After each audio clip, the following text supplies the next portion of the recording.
Item ಯಾವುದೇ ಇರಲಿ try ಮಾಡಿ ಆಚಿ ಚಿಕನ್ ಮಸಾಲಾ. ಆಚಿ ಚಿಕನ್ ಮಸಾಲಾ. ಭಾರತದಂತಹ ಸುಂದರ ಕಮಲದಲ್ಲಿ ಅರಳಿದ ಮತ್ತೊಂದು ಕಮಲದಂತೆ ಪ್ರಧಾನಿ ನರೇಂದ್ರ ಮೋದಿ ಅವರಿದ್ದಾರೆ.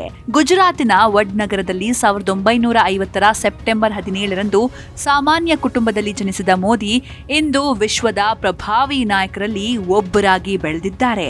2026 ಜೂನ್ 10ರಂದು ಮೋದಿ ಅವರು ಸ್ವತಂತ್ರ ಭಾರತದ ಮೊದಲ ಪ್ರಧಾನಿ ಜವಾಹರ್ಲಾಲ್ ನೆಹರು ಅವರ 4398 ದಿನಗಳ ಸತತ ಅಧಿಕಾರಾವಧಿಯ ದಾಖಲೆಯನ್ನು ಮುರಿದು 4399 ದಿನಗಳ ಅಧಿಕಾರವನ್ನ ಪೂರೈಸುವ ಮೂಲಕ ಭಾರತದ ಅತ್ಯಂತ ಸುದೀರ್ಘಾವಧಿಯ ಚುನಾಯಿತ ಪ್ರಧಾನಿಯಾಗಿದ್ದಾರೆ. 2001ರಿಂದ 2014ರವರೆಗೆ ಗುಜರಾತ್ ಮುಖ್ಯಮಂತ್ರಿಯಾಗಿ, 2014ರಿಂದ ಪ್ರಧಾನಿಯಾಗಿ ಒಟ್ಟು 8930 ದಿನಗಳ ಸಾರ್ವಜನಿಕ ಆಡಳಿತ ಅನುಭವ ಹೊಂದಿರೋ ಅವರು ಭಾರತದ ಇತಿಹಾಸದಲ್ಲೇ ಅತ್ಯಂತ ದೀರ್ಘಾವಧಿಗೆ ಜನರಿಂದ ಚುನಾಯಿತರಾದ ಸರ್ಕಾರದ ಮುಖ್ಯಸ್ಥರಾಗಿದ್ದಾರೆ.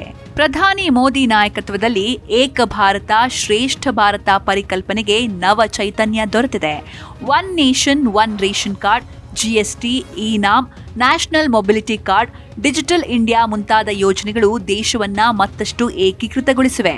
ವಿಶ್ವ ಯೋಗ ದಿನಾಚರಣೆಗೆ ಪ್ರೇರಣೆ ನೀಡಿ 177 ರಾಷ್ಟ್ರಗಳ ಬೆಂಬಲ ಗಳಿಸಿದ ಅವರು ಯೋಗವನ್ನ ಜಾಗತಿಕ ಚಳುವಳಿಯನ್ನಾಗಿ ರೂಪಿಸಿದ್ರು.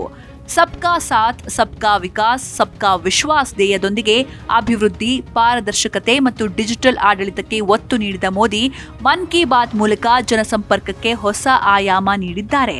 ದೇಶದ ಪ್ರಜೆಗಳ ಜೊತೆ ಡಿಜಿಟಲ್ ವೇದಿಕೆಯ ಮೂಲಕ ಪ್ರಧಾನಿ ನೇರವಾಗಿ ಸಂವಾದ ನಡೆಸುವ ಈ ಕಾರ್ಯಕ್ರಮ ದೇಶದ ಮನೆ ಮನೆಗೂ ತಲುಪಿದೆ.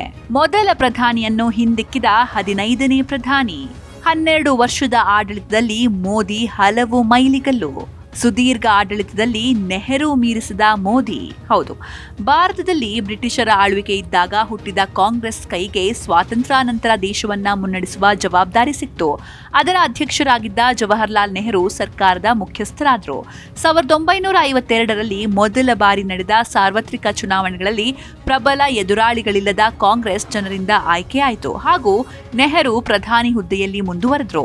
ಅಂದಿನಿಂದ ನೆಹರು 4398 ದಿನ ಅಂದ್ರೆ 3 ಅವಧಿ, ಒಟ್ಟಾರೆಯಾಗಿ 12 ವರ್ಷ 1 ತಿಂಗಳು ಸರ್ಕಾರದ ಮುಖ್ಯಸ್ಥರಾಗಿದ್ರು. 2014ರಲ್ಲಿ ಭರ್ಜರಿ ಬಹುಮತದೊಂದಿಗೆ ಅಧಿಕಾರಕ್ಕೆ ಬಂದ ಬಿಜೆಪಿ ಸರ್ಕಾರದ ಮುಖ್ಯಸ್ಥರಾಗಿ ಮೇ 26ರಂದು ಪ್ರಮಾಣ ವಚನ ಸ್ವೀಕರಿಸಿದ ನರೇಂದ್ರ ಮೋದಿ ಸದ್ಯ ಸತತ 3ನೇ ಅವಧಿಯಲ್ಲೂ ಪ್ರಧಾನಿಯಾಗಿದ್ದು ಇಂದಿಗೆ 4399 ದಿನಗಳನ್ನ ಕಂಪ್ಲೀಟ್ ಮಾಡಿದ್ದಾರೆ. ದೇಶ ಕಂಡ ಸುದೀರ್ಘ ಚುನಾಯಿತ ಪ್ರಧಾನಿ ಅನಿಸಿಕೊಂಡಿದ್ದಾರೆ. ನೆಹರು ಹಾಗೂ ಮೋದಿ ಈರ್ವರ ಸಿದ್ಧಾಂತಗಳು ಮತ್ತು ಆಡಳಿತವನ್ನ ನೋಡ್ತಾ ಹೋಗೋದಾದ್ರೆ, ನೆಹರು ಜಾತ್ಯತೀತತೆಯ ಪ್ರತಿಪಾದಕರಾಗಿದ್ದ ನೆಹರು ಪ್ರಜಾಪ್ರಭುತ್ವ, ಮಾನವತಾವಾದದ ಪರವಾಗಿದ್ರು. 2ನೇ ವಿಶ್ವ ಯುದ್ಧದ ಬಳಿಕ ಜಗತ್ತು 2 ಬಣಗಳಾಗಿದ್ದಾಗ ಯಾವೊಂದು ಕೂಟದ ಕಡೆಗೂ ಬಾಗದ ಚಾಚಾ ಅಲಿಪ್ತ ರಾಷ್ಟ್ರಗಳ ಚಳುವಳಿ ಆರಂಭಿಸಿದವರು. ಅಂದಿನ ಸಮಾಜ ಶಾಸ್ತ್ರೀಯ ಸಿದ್ಧಾಂತ ಅವಲಂಬಿಸಿದ್ರು. ನೆಹರು ಜನರಲ್ಲಿ ವೈಜ್ಞಾನಿಕ ಮನೋಭಾವ ಮತ್ತು ಸಾಮಾಜಿಕ ನ್ಯಾಯವನ್ನ ಉತ್ತೇಜಿಸಿದ್ರು. ಮೋದಿ ಅಧಿಕಾರಕ್ಕೇರಿದಾಗ ಭಾರತ ಆಧುನೀಕರಣಕ್ಕೆ ತೆರೆದುಕೊಂಡಿತ್ತಾದ್ರೂ ಈ ನೆಲದ ಸನಾತನ ನಾಗರಿಕತೆಯ ಪುನರುತ್ಥಾನಕ್ಕೆ ಮೋದಿ ಅಷ್ಟೇ ಮಹತ್ವ ನೀಡಿದ್ರು. ಈ ನಿಟ್ಟಿನಲ್ಲಿ ಅವರಿಟ್ಟ ಪ್ರಮುಖ ಹೆಜ್ಜೆ ವಸಾಹತುಶಾಹಿ ಕಾಲದ ಕುರುಹುಗಳನ್ನ ಒಂದೊಂದಾಗಿ ತೊಡೆದು ಹಾಕುವುದು. ಮುಕ್ತ ಮಾರುಕಟ್ಟೆ ವ್ಯವಸ್ಥೆಯ ಪ್ರತಿಪಾದಕರಾದ ಮೋದಿ ತಂತ್ರಜ್ಞಾನವನ್ನ ಆಡಳಿತದಲ್ಲಿ ಪರಿಣಾಮಕಾರಿಯಾಗಿ ಬಳಸಿಕೊಳ್ಳುತ್ತಿರುವ ಕೀರ್ತಿಯನ್ನೂ ಹೊಂದಿದ್ದಾರೆ. ಬ್ರಿಟಿಷರು ಪಾತಾಳಕ್ಕಿಳಿಸಿದ್ದ ಆರ್ಥಿಕತೆಯನ್ನ ಮೇಲೆಕ್ಕೆತ್ತಲು ನೆಹರು ಆರಿಸಿದ್ದು ಕೈಗಾರೀಕರಣದ ಪರಿಹಾರ. ಇದರ ಭಾಗವಾಗಿ ಅಣೆಕಟ್ಟು, ಉಕ್ಕಿನ ಕಾರ್ಖಾನೆ, ಸಾರ್ವಜನಿಕ ವಲಯ ಸಂಸ್ಥೆಗಳನ್ನ ಸ್ಥಾಪಿಸಿದ್ರು. ದೇಶೀಯ ಉತ್ಪಾದಕರನ್ನ ರಕ್ಷಿಸಲು ಮಿಶ್ರ ಆರ್ಥಿಕ ವ್ಯವಸ್ಥೆ ಅನುಸರಿಸಿದ್ರು. ಐಐಟಿ, ವೈಜ್ಞಾನಿಕ ಬಾಹ್ಯಾಕಾಶ ಸಂಶೋಧನಾ ಸಂಸ್ಥೆ ಸ್ಥಾಪಿಸಿದ್ರು. 1963ರಲ್ಲಿ ಭಾರತದ ಮೊದಲ ರಾಕೆಟ್ ಉಡಾವಣೆಯಾಗಿತ್ತು. ಮೋದಿ ಡಿಜಿಟಲ್ ಆರ್ಥಿಕತೆ, ಮೂಲಸೌಕರ್ಯ ಅಭಿವೃದ್ಧಿಗೆ ಒತ್ತು ನೀಡಿದ್ರು. Startup India, make in India ಕಾರ್ಯಕ್ರಮಗಳ ಮೂಲಕ ಉತ್ಪಾದನೆಗೆ ಪ್ರೋತ್ಸಾಹ ನೀಡಲಾಯಿತು. ಮಾಸಿಕ 22,000 ಕೋಟಿ ರೂಪಾಯಿ ಡಿಜಿಟಲ್ ಪಾವತಿಯಾಗ್ತಾ ಇದೆ. ದೇಶ 3ನೇ ದೊಡ್ಡ ಆರ್ಥಿಕತೆ ಆಗುವ ಕನಸಿನ ಸಾಕಾರಕ್ಕೆ ಶ್ರಮಿಸ್ತಾ ಇದೆ.